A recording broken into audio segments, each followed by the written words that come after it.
I'm counting on you. Please help them. I'm trusting you. You guys speak. Thank you so much.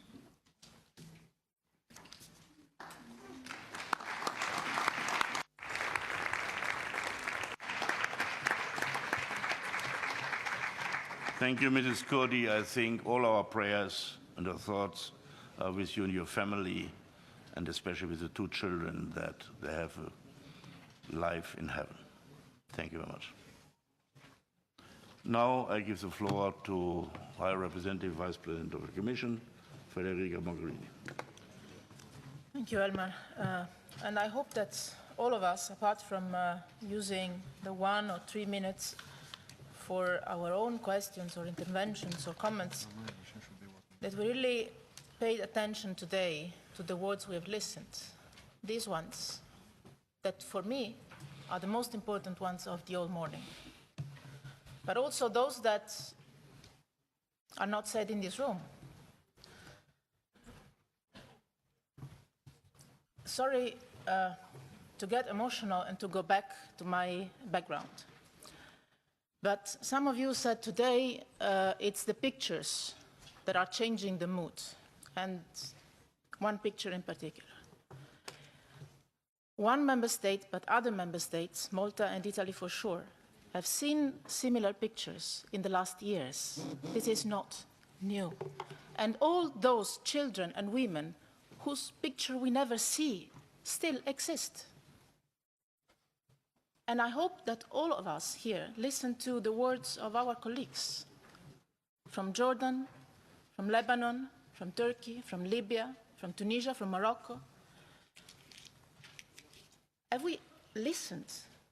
Not only heard, have you listened to them? Do we realize in what kind of environment, what kind of world, what kind of neighborhood we live in?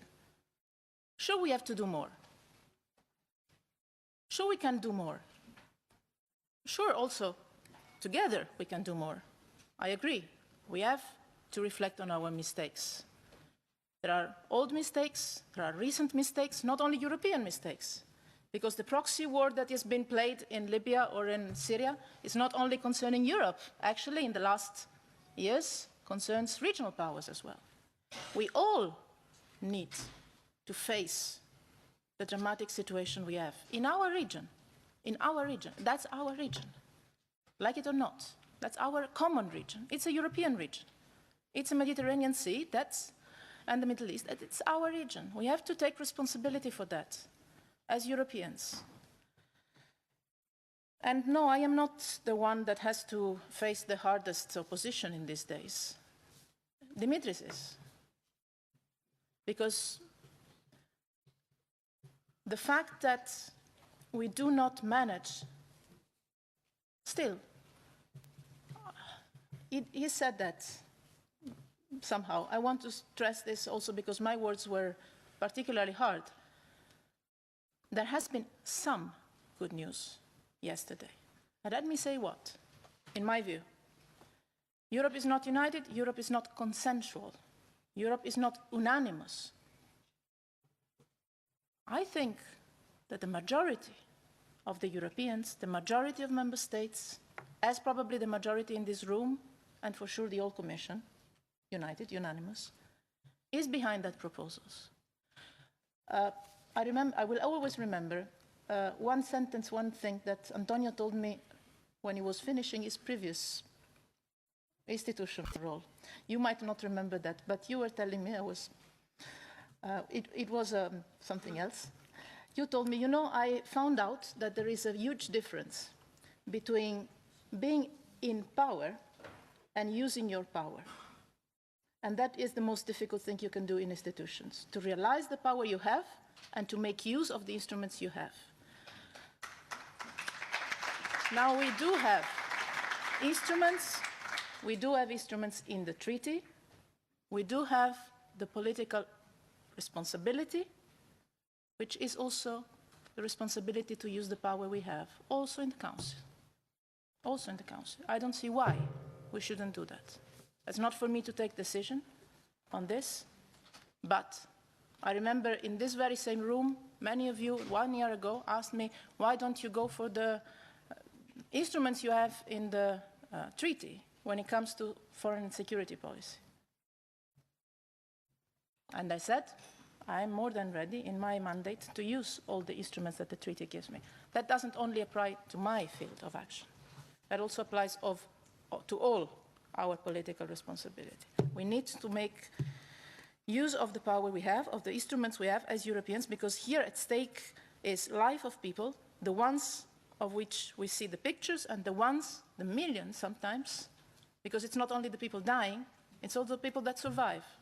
The millions of people we don't see the pictures of, and I invite all of you to visit the camps everywhere, being it in Lebanon, in Turkey, in Jordan, elsewhere, to speak to the people, to talk to the people, to listen to their stories. What are we talking about? But also what is at stake here is the European Union. The European Union. I'm not worried about our divisions on our foreign policy. Sure, we will have plenty of discussions. We will have plenty of discussions on the role of Russia, on Syria, and on the history of different past stories, and on the 0.7% on development cooperation.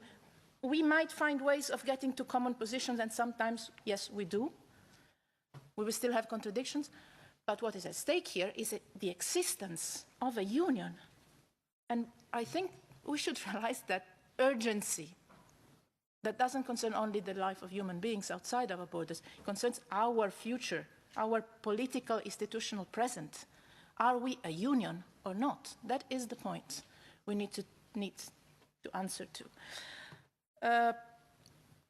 I was asked a couple of concrete questions I don't want to run away from very shortly.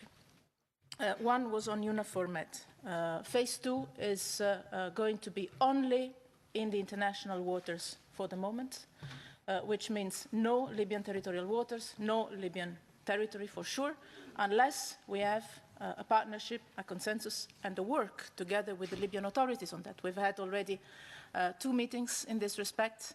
The ambassador was present to both of them. We're looking forward to work in this direction with the future national unity government, hoping, inshallah, to have an agreement concretized in these coming days. Nothing will be done from the European Union side beyond high seas without not only the consent, but also the partnership of the relevant authorities. This is something absolutely clear to me and to all of us. Second, I was asked about the European Union role on Syria. I've discussed this just in these days with Staffan de Mistura. We are actively working on the creation of an international contact group involving all regional powers that have a stake or an influence, for good or for bad, on the crisis. I believe that European Union as such can play a role, but the UN has the leading role in this respect. What we want to do, what we can do, is exactly as we did on the Libyan UN-led talks, is to put all the European weight, pressure, instruments, and political relevance, which is, even if sometimes we don't see it, very relevant, very strong, under the work, behind the work of the UN Special Envoy de Mistura, to have a regional and global negotiation for a transition there. Is Russia part of the equation? Sure it is, as it was part of the equation when we had the Iran talks, and it helped. It helped. Can this lead to a different approach from Russia to other dossiers, which are not an issue for debate today? Hopefully, but I'm not naive in that respect. I think that Russia can play a constructive role in the Middle East. I hope it will. This doesn't change our policy on Ukraine, but this is not the issue for today. Very last, one thing that Antonio mentioned, let me stress it very strongly. The European Union approach against Daesh is not a military one. There is a military component to that, and that is for the anti-Daesh coalition. Some member states and the European Union itself are part of it.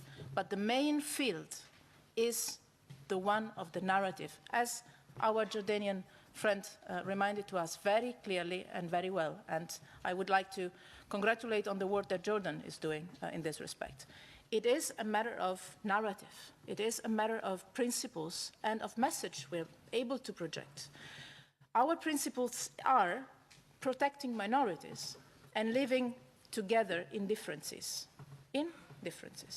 If we miss, as Europeans, these two elements, the ability of putting different cultures living together and protecting human rights and promoting human rights, which are our tools in the fight for ideas. This can reinforce terrorist organizations and their narrative in a way that is incredibly powerful. And if we don't see it, we just miss a huge part of the puzzle. I think Antonio was perfectly right in calling for our responsibility in this respect. Arguing and practicing the possibility of living together, different religions, different ethnic groups, different stories, that's the European history. Then what do we preach when we ask for protection of minority in the Middle East? Thank you.